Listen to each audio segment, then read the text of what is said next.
The first time I saw an ambulance fishtail at the entrance of our neighborhood, my chest went tight because I already knew the reason. That stretch of asphalt wasn't a parking lot anymore. It was a frozen trap.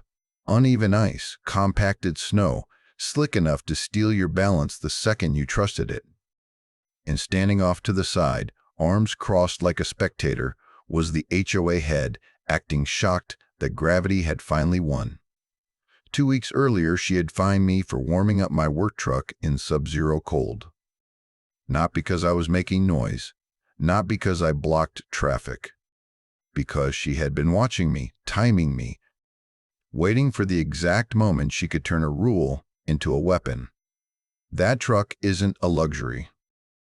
It's my paycheck. It keeps food on the table and heat in the house. And for years, without being asked, I cleared that same parking lot for free, before storms, during storms, sometimes twice a day, just so my neighbors could come and go safely. But the moment she treated me like a criminal for trying to see through my own windshield, something snapped. I stopped doing favors for people who punished me for them, and that's when everyone learned the real cost of free. If you want to hear more true stories like this, make sure you hit that subscribe button to HOA Gone Wild. And tell me in the comments, where are you watching from?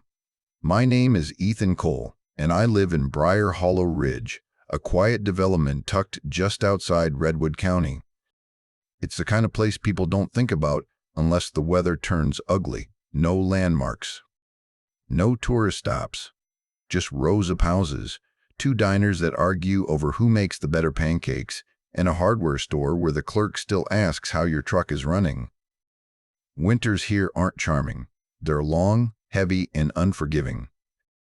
I run a small snow and landscape business, which means winter decides my schedule, my sleep, and sometimes my mood. My days start before dawn. Coffee in one hand, route list in the other, boots half-laced as I step out into the dark. My diesel work truck is always waiting, humming low and steady once it's warmed.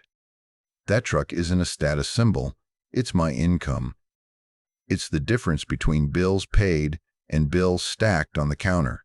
It's how I keep the heat on when temperatures drop below anything reasonable. Briar Hollow Ridge has a shared overflow parking lot near the clubhouse. It's big, open, and exposed, about the size of a small football field. Years ago, before I ever offered to help, the HOA hired a plow company to handle it. They charged per visit, showed up late if they showed up at all, and somehow still sent invoices that made board members gasp. Everyone complained, but nothing changed. At the time, I was already plowing commercial properties across the county. I passed that lot every storm anyway, so one evening at a board meeting, I made an offhand offer. Nothing formal, nothing written. I said if I was already out during storms, I could swing through and clear the overflow lot. No charge. Just neighbor helping neighbors. That offer quietly became routine. Storm after storm, year after year, I cleared that lot, sometimes early in the morning, sometimes late at night, sometimes twice in one day when the snow didn't let up. I never billed for it. I never asked for thanks. I never put my logo anywhere. I just did it because it helped people get to work, get home, and not break their necks walking across ice. Over time, though, something shifted. What started as generosity slowly became expectation. People stopped noticing the work. They stopped asking if I was available. They just assumed the lot would be clear, the same way they assumed streetlights would turn on at night. Free has a funny way of disappearing once it becomes familiar. About 2 years ago, everything changed when Marla Wexford moved into the neighborhood. She didn't grow into the HOA. She took it over. From the outside, she looked polished and composed. Always perfectly dressed, always smiling just enough to seem pleasant. But the smile never reached her eyes. She carried a clipboard everywhere like it was proof of authority. She called her approach raising standards. New policies rolled out fast, new warnings, new violation letters, new fines. It wasn't about improving the neighborhood. It was about measuring it, correcting it, and reminding everyone who was in charge. One rule became her favorite almost immediately: the anti-idling policy. 5 minutes maximum. No exceptions unless you were an emergency vehicle. She framed it as an environmental effort, and at first, most people shrugged it off. It sounded reasonable on paper, until enforcement started. It began with reminders, then windshield notices, then fines. The problem was, Marla didn't care how engines actually worked. Diesel trucks aren't commuter sedans. In deep cold, you don't just start them and drive away. Fuel thickens, engines strain, defrosters lag, windshields fog and freeze from the inside. Warming up isn't convenience, it's maintenance and safety. I tried to be careful. I didn't sit in the cab revving the engine. I didn't play music. I started the truck, went back inside, grabbed my gear, and waited until I could see clearly and trust the engine. That's it. No drama. Then, one morning, I opened my front door and saw her standing at the edge of my driveway, phone raised, screen glowing. She looked less like a neighbor and more like someone documenting a crime. She didn't say good morning, didn't wave, didn't even acknowledge me as a person. She just said, flat and satisfied, that she had timed me and I was in violation. In that moment, it hit me with full clarity. This had nothing to do with emissions, nothing to do with fairness, nothing to do with rules applied equally. She had been watching me, timing me, waiting, and suddenly I understood why I was the focus. I was the only person in the neighborhood with a work truck she couldn't intimidate into compliance. I was visible. I was independent, and I didn't fit the image she wanted to enforce. That's when I realized the real problem wasn't the rule, it was control. And from that point on, everything I did would be treated not as work, not as help, but as something she could regulate, punish, and bend to her will. That morning cut straight through layers. The cold had weight to it, sharp enough to sting your lungs when you breathed in, the kind of cold where your eyelashes start sticking together and every sound feels louder because the air is so still. I stepped outside, and my breath rolled out in thick clouds, hanging there like smoke. My truck had already been running for a while.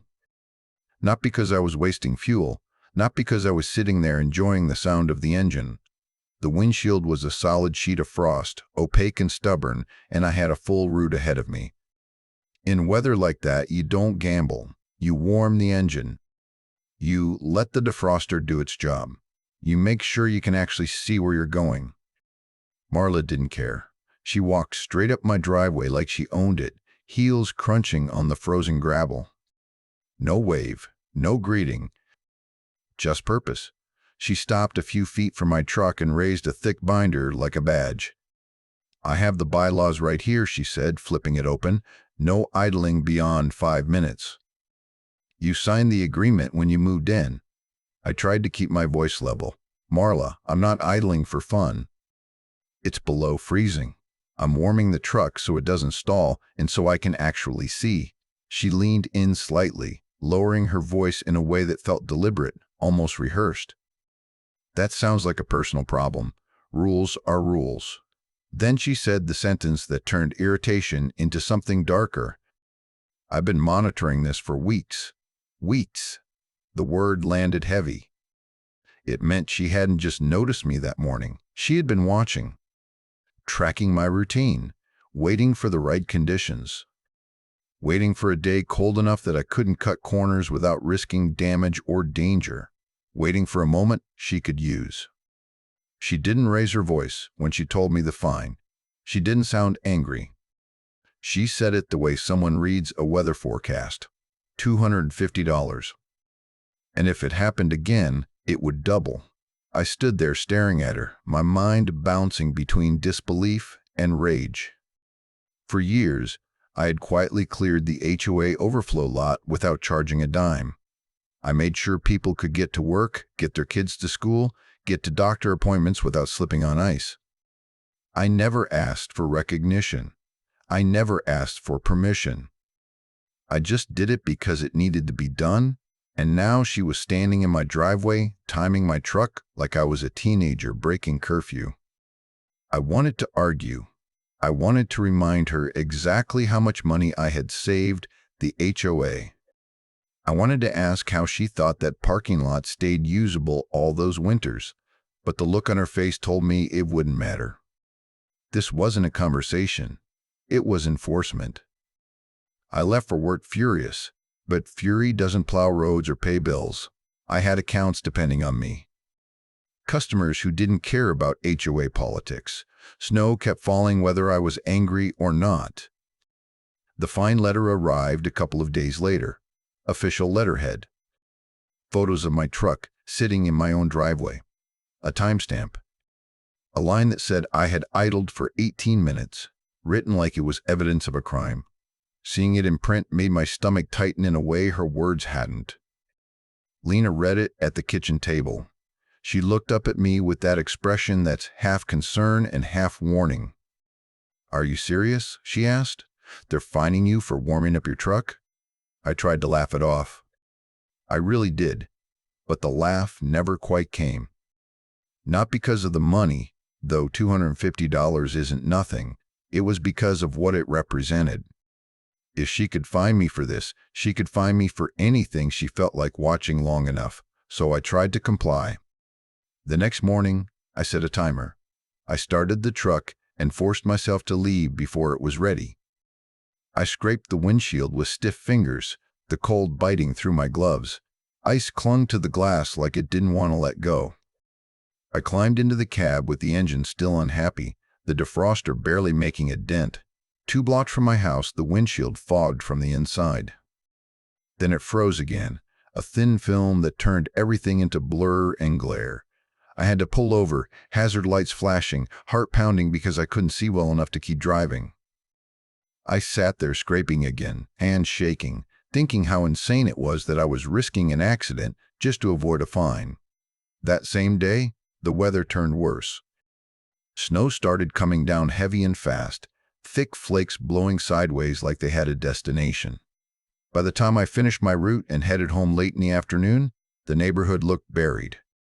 As I turned toward Briar Hollow Ridge, I saw the overflow parking lot from the road, untouched. 10 inches of snow already compacting under spinning tires, cars angled awkwardly, people stepping carefully, arms out, trying not to fall. Normally, I would have already cleared it. It was automatic, a quick pass on my way through. 10 minutes, done. I slowed at the entrance and just looked at it. Something shifted in me right then. Not anger, not spite. Exhaustion. I didn't feel petty. I didn't feel like I was making a statement. I felt used. So I did the simplest, cleanest thing a person can do when they realize their kindness has turned into an expectation. I drove past. No sabotage, no speeches, no dramatic gestures. I didn't block anyone in or make things worse on purpose. I just didn't volunteer anymore.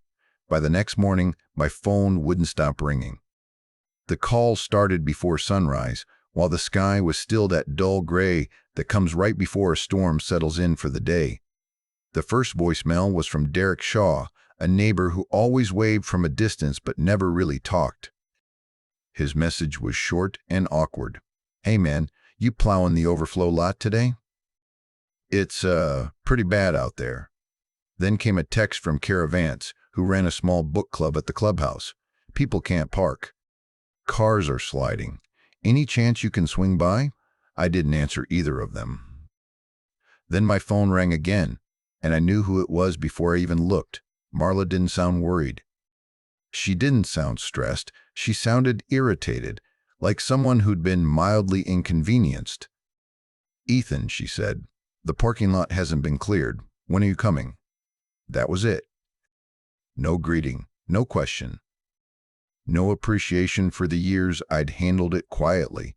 Just an assumption that I would show up, fix the problem, and disappear again. I stared at my phone while the fine notice sat on the kitchen counter, its sharp white paper impossible to ignore. Lena watched me from across the table and said softly, "Don't let her make you feel guilty." You didn't do anything wrong. I let the call go unanswered. A few minutes later, the phone rang again. This time it was Hank Miller, a retired mechanic who lived 2 streets over. Hank had always been kind to us, always quick with a story or a piece of advice. His voice sounded tired, not angry. "Son," he said, "I heard you stopped plowing the lot. Folks are upset, but I figured there's probably a reason, so I told him the truth. No dramatics, no exaggeration. The HOA fined me $250 for warming up my diesel work truck in this cold. I've been plowing that lot for free for years. I'm done doing favors." Hank was quiet for a moment, then sighed. "That woman doesn't understand work," he said, "or what it takes to keep things running." That call mattered more than he probably realized. It reminded me of something important. I wasn't punishing my neighbors. The HOA was. They chose control over common sense. They chose ego over safety. That afternoon, there was a knock at my door. When I opened it, Marla stood there with Tessa Langford, her vice leader, just behind her shoulder. Tessa looked uncomfortable, eyes darting like she'd rather be anywhere else. Marla, on the other hand, looked ready for a confrontation. She didn't wait for an invitation. "You need to plow the overflow lot," she said flatly. I crossed my arms.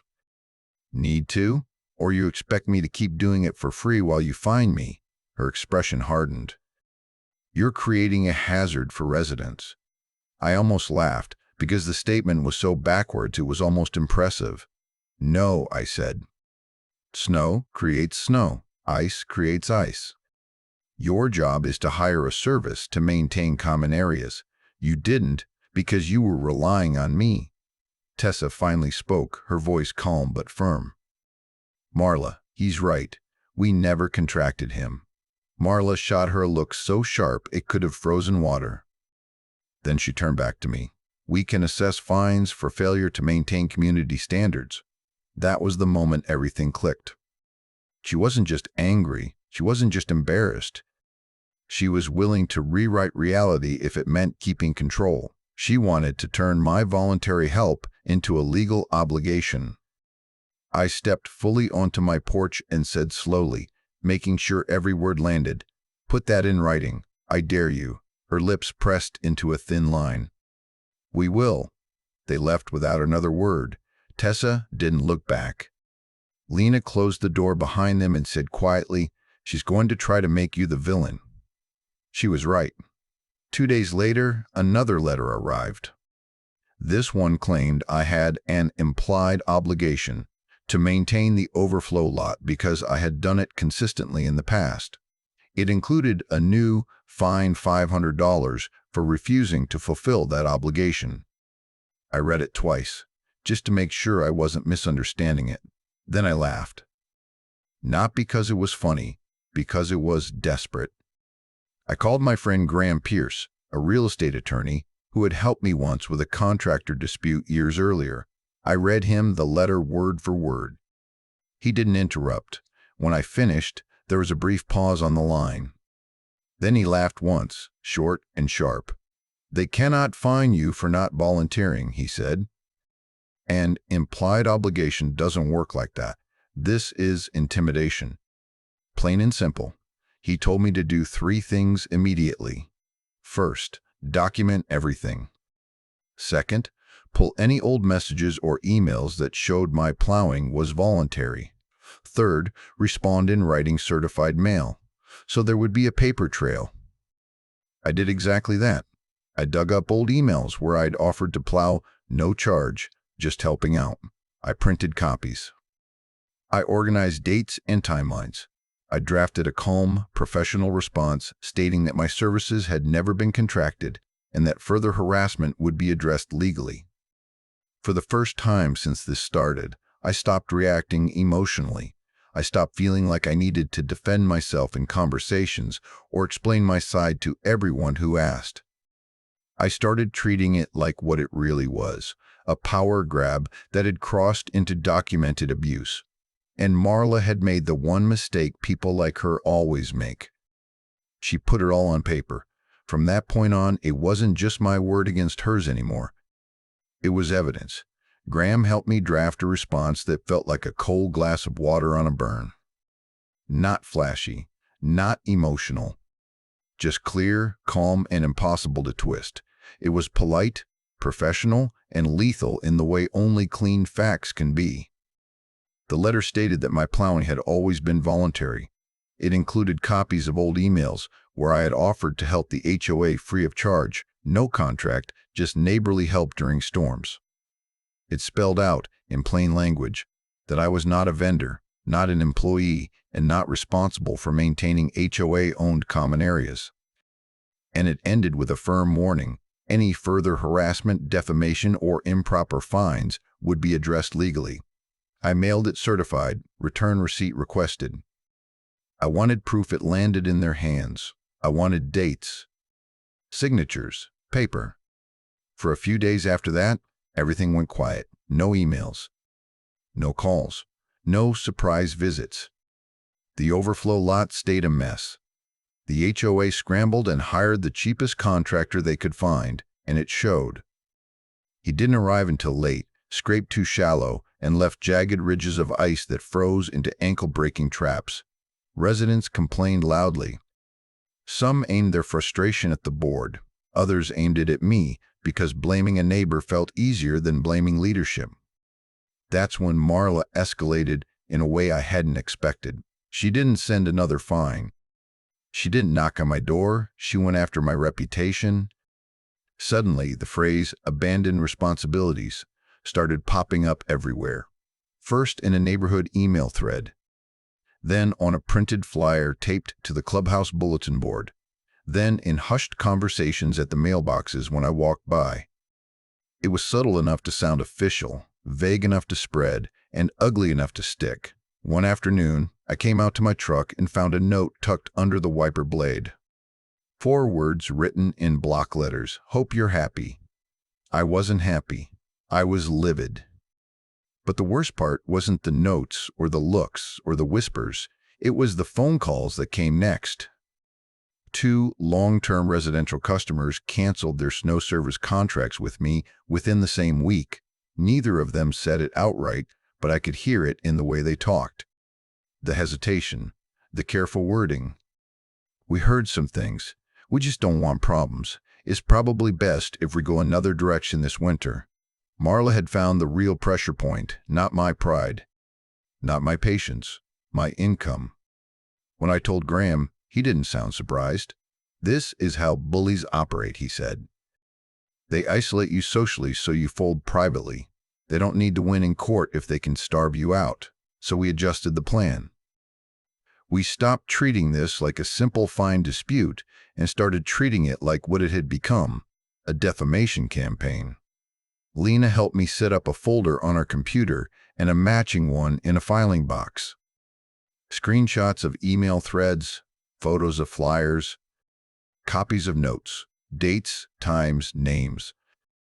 Every time someone mentioned something they had heard about me, I wrote it down, calmly, methodically.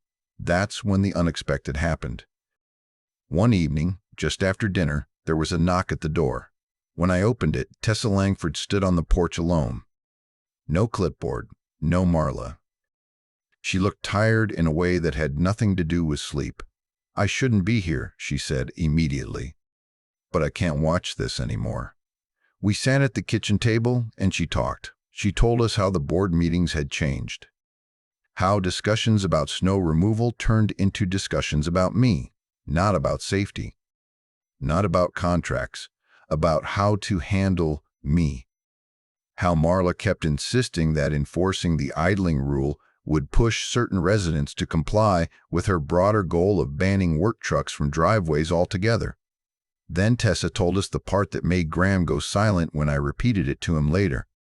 Marla had suggested suing me, not because she believed the HOA would win, but because, in her words, the threat alone might bring him back.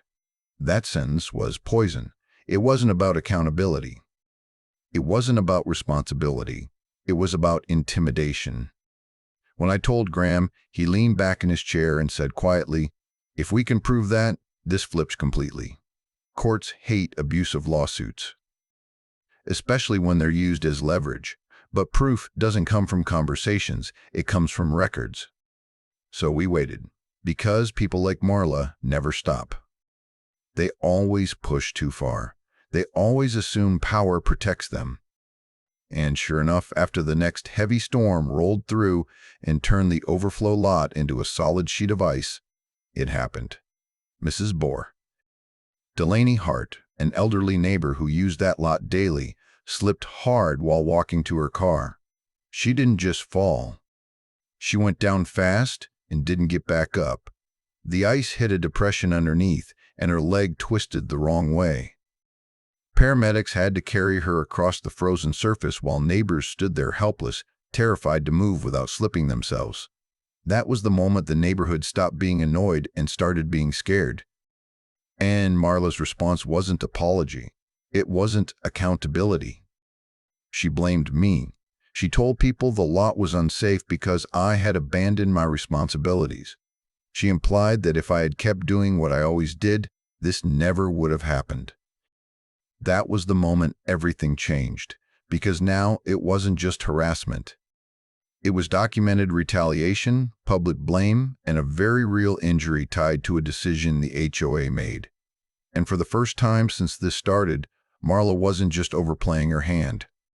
She was building the case against herself. The morning after Mrs. Hart's fall, my doorbell rang before I'd even finished my coffee. It wasn't an aggressive knock. It was measured, professional. The kind that makes your stomach tighten before your brain catches up.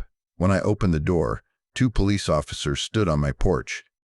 One was a female sergeant, calm and steady, the kind of presence that fills a space without raising her voice. The other was younger, quiet, shifting his weight like he hoped this wouldn't take long. The sergeant spoke first. "Mr. Cole, we received a complaint stating you were responsible for snow removal in the HOA overflow lot and refused to do it, resulting in an injury." For a split second, anger flashed hot behind my ribs. But I pushed it down. I knew better than to react emotionally.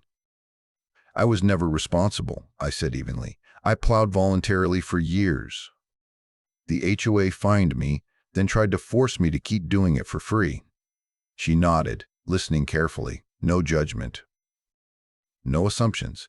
Just doing her job. She asked if I had anything in writing to support that. I did. I handed her copies of my certified letter, the original fine notice, and screenshots of the HOA postings blaming me for the condition of the lot. She took her time reading them, flipping pages slowly, scanning dates and language. The younger officer leaned in, clearly paying attention now.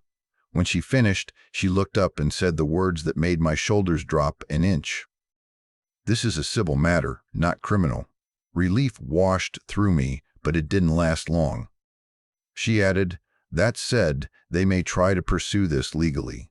My advice is to document everything and keep communication in writing. Don't argue emotionally." They left just as quietly as they arrived. Lena watched them walk down the driveway and said, "She's going to try to bury you in paperwork." She was right. About a week later, a thick envelope arrived from the HOA's attorney. The language inside was stiff and threatening, full of phrases meant to intimidate without actually saying much. They claimed I owed community damages and emergency response costs. They listed numbers without explanation, stacking them together like props in a scare tactic. They threatened a lien on my home. They demanded payment of the original fine plus penalties I'd never even heard of. When I showed it to Graham, he barely skimmed it before shaking his head. "This is intimidation dressed up as legal language," he said. Then he paused, eyes narrowing. "And if they're foolish enough to actually file, we'll get access to their records." That was the moment everything crossed a line. This wasn't neighborhood drama anymore. This was legal warfare. A few days later, the HOA officially filed a civil lawsuit. They accused me of breaching an implied contract and negligently failing to maintain common property. They attached a dollar amount that was just high enough to make you nervous, but low enough to look reasonable on paper. I didn't sleep that night, not because I thought I was wrong, but because I knew what lawsuits do to people. Even when you're right, they drain you. They steal time, energy, focus. They sit in the back of your mind while you're trying to work, eat, sleep. I lay awake imagining my kids asking why I seem distracted all the time. I imagine more customers quietly walking away because they didn't want trouble.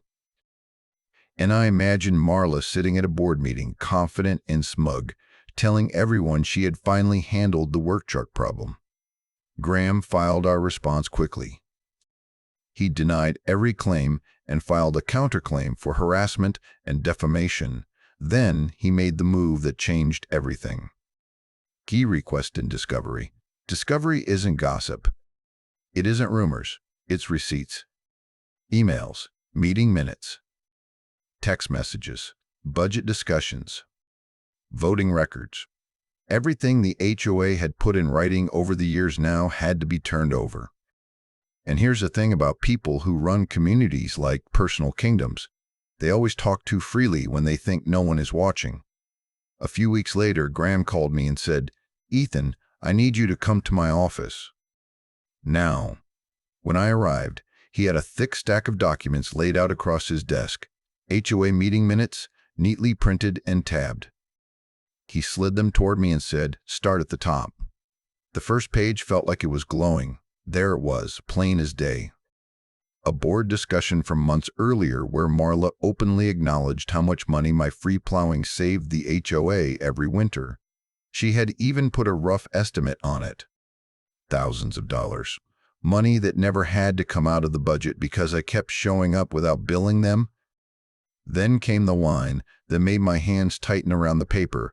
She said they needed to keep me doing it as long as possible to avoid increasing dues. They knew exactly what they were doing. They weren't confused. They weren't mistaken. They weren't relying on me accidentally. They were exploiting me, and worse, they knew it. That was just the first page.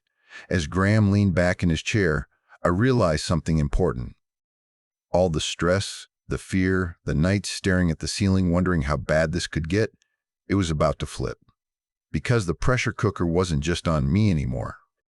It was on her.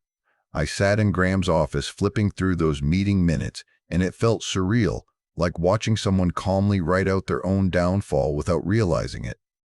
Every page made my stomach tighten, not with fear anymore, but with clarity. In one board meeting, Marla openly praised the budget relief created by my free plowing.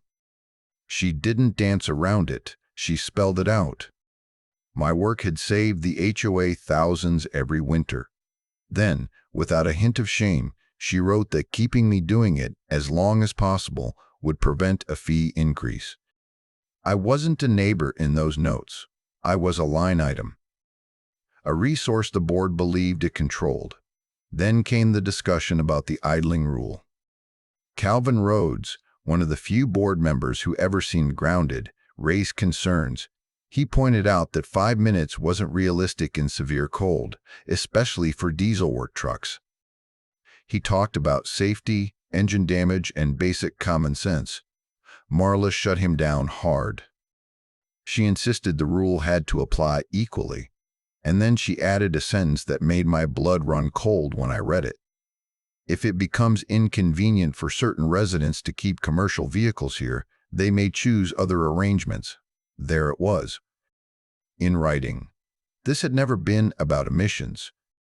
It had never been about fairness. She wanted me gone. My truck didn't fit her image of the neighborhood, and instead of saying that out loud, she tried to squeeze me until I broke. Then I reached the emergency meeting notes, the ones recorded after Mrs. PC's heart was injured. This is where Marla finally walked straight into the trap she had built. She proposed suing me, not because she believed I was responsible, not because she thought the HOA had a real legal claim. The minutes stated clearly that the lawsuit would force compliance and restore order. Tessa Langford objected. Her words were right there on the page. She called the lawsuit retaliation. She said the injury happened because the HOA failed to hire a contractor in time. She refused to vote in favor. Marla pushed it through anyway. Tessa resigned. I sat back in my chair, papers shaking slightly in my hands. This wasn't interpretation. This wasn't opinion. This was the HOA admitting, in their own records, that they knowingly relied on my unpaid labor, targeted me with a rule to pressure me, and then tried to punish me for setting boundaries. Graham didn't waste time. He filed a motion to dismiss their lawsuit and attached the meeting minutes as evidence of bad faith. He also expanded our counterclaim, citing harassment, defamation, and abusive process. Within days, the HOA's attorney requested a settlement meeting. The meeting took place in the clubhouse conference room, the same room where Marla used to lecture residents about garbage cans being an inch too far from the curb or lawns being trimmed a day late. This time, the room felt different. Marla sat at the table, posture still perfect, but something about her was smaller. Not physically. Reality had simply outgrown her authority. The HOA attorney tried to open with a neutral tone, suggesting that everyone made mistakes and that emotions had run high. Graham shut that down immediately. He laid the documents out on the table one by one, like cards in a game that was already decided. He explained, calmly and precisely, how the board knowingly depended on a volunteer to save money, how they enforced the rule to pressure that volunteer, and how they attempted to manufacture liability when he stopped complying. Marla finally spoke. Her voice was tight. We needed consistency. Graham didn't hesitate. You needed control. The room went quiet. I felt my heart pounding, but I knew this was my moment to speak. I looked straight at her and said the sentence I had been carrying since the morning she timed my truck. You punished me for trying to work safely and then demanded I keep saving you money. No one responded. Not the attorney. Not the board members. Not Marla. The resolution wasn't dramatic in a movie sense. No shouting. No handcuffs. But it was devastating in the only way that matters. The HOA agreed to drop the lawsuit. All fines against me were rescinded. They issued a formal written statement acknowledging that I had no obligation to plow the overflow lot. They funded a medical assistance payment for Mrs. The Vision's heart. They agreed to remove all defamatory postings and send a correction to the entire community email list. And Marla had to sign every page. A week later, that correction email landed in everyone's inbox. It laid out the truth in careful official language. It acknowledged that my services had always been voluntary. It admitted the HOA was responsible for maintaining the lot. It stated clearly that I was not at fault. And just like that, the narrative flipped. People didn't look at me like the neighbor who abandoned them anymore. They looked at Marla as the person whose need for control had put everyone at risk. The truth didn't come from me shouting. It came from her own words. Once the settlement became public, the atmosphere in Briar Hollow Ridge shifted almost overnight. It felt like the first warm morning after a winter that refused to end. The tension that had been hanging in the air finally loosened, and people started acting like neighbors again instead of suspects. Folks who had avoided eye contact suddenly waved when I drove by. A few stopped me outright to apologize, awkward but sincere. Hank Miller showed up one afternoon with a plate of cookies and that familiar half-smile.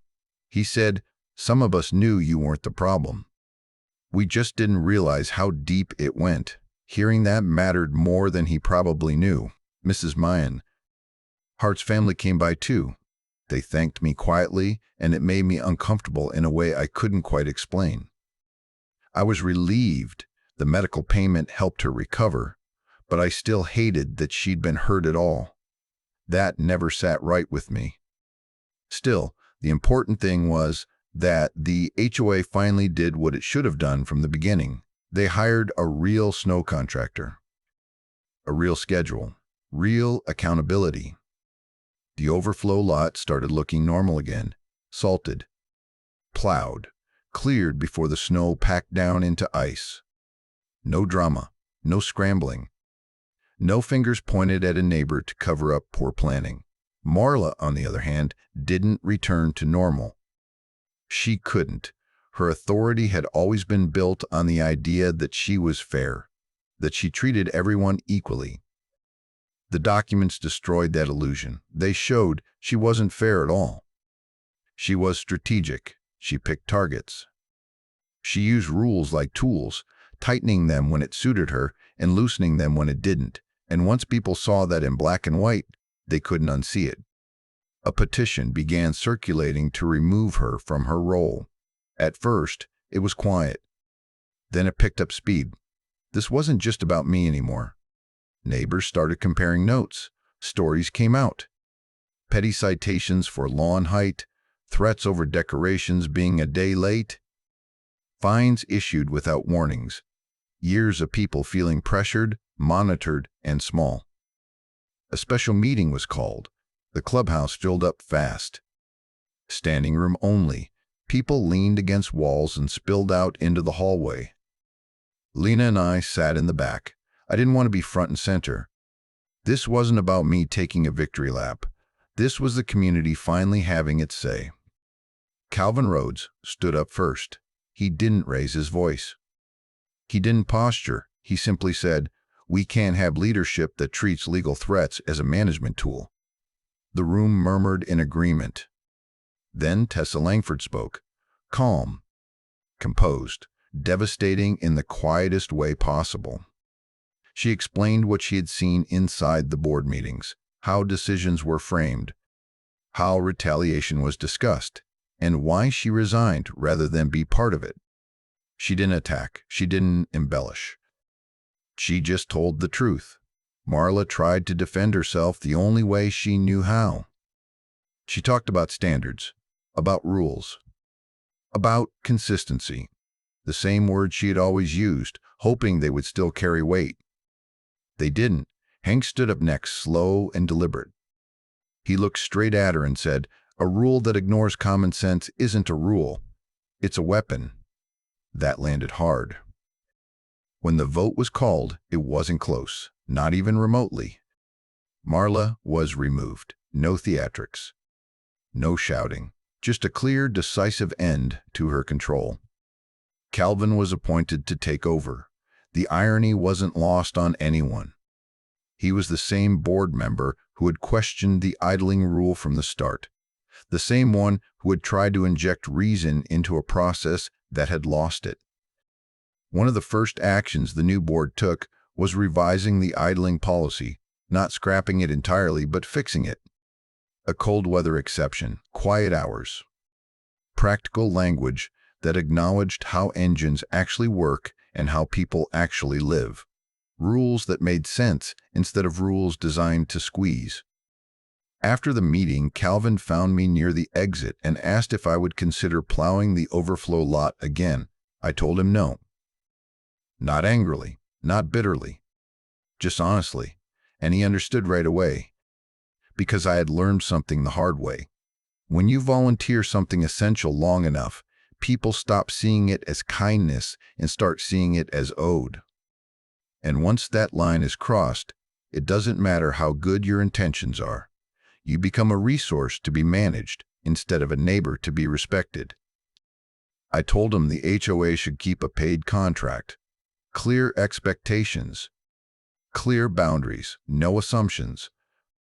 Then I went back to my life, my routes, my family dinners, my mornings that started early but no longer started with anxiety. I focused on work that paid me and people who appreciated it. My victory was never about watching someone fall. It was about making sure I never got trapped inside someone else's expectations again. The strange part is that if Marla had never stood in my driveway with a stopwatch that morning, none of this would have happened. I would have kept plowing that overflow lot the way I always did, quietly, without charging a dime, just because it felt right to help people get through winter safely. But that's how people like her think. They don't recognize kindness as generosity. They see it as a weakness they can tighten into a leash. The moment I stopped being useful on her terms, I became a problem to be controlled. For a long time, I carried guilt. Mrs. Hart's injury weighed on me more than I ever admitted out loud. I replayed it in my head, thinking that if I had just plowed one more time, maybe none of it would have happened. But the truth is harder and simpler than that. The HOA had the money. The HOA had the responsibility. They chose ego over safety. They chose control over common sense. And when I set boundaries that made their lives harder, they tried to erase my reputation instead. Standing up for yourself doesn't make you selfish. It makes you sane. And if your kindness is the only thing holding a system together, then that system isn't grateful. It's dependent. And dependency always turns into resentment when you stop complying. These days, when the snow comes down, I start my truck, let it warm up properly, and I don't glance down the driveway like I'm waiting to be caught doing something wrong. The overflow lot gets plowed by a contractor. The HOA actually pays, exactly the way it should have been from the beginning. There's no revenge in that, just peace. And honestly, that's more than enough.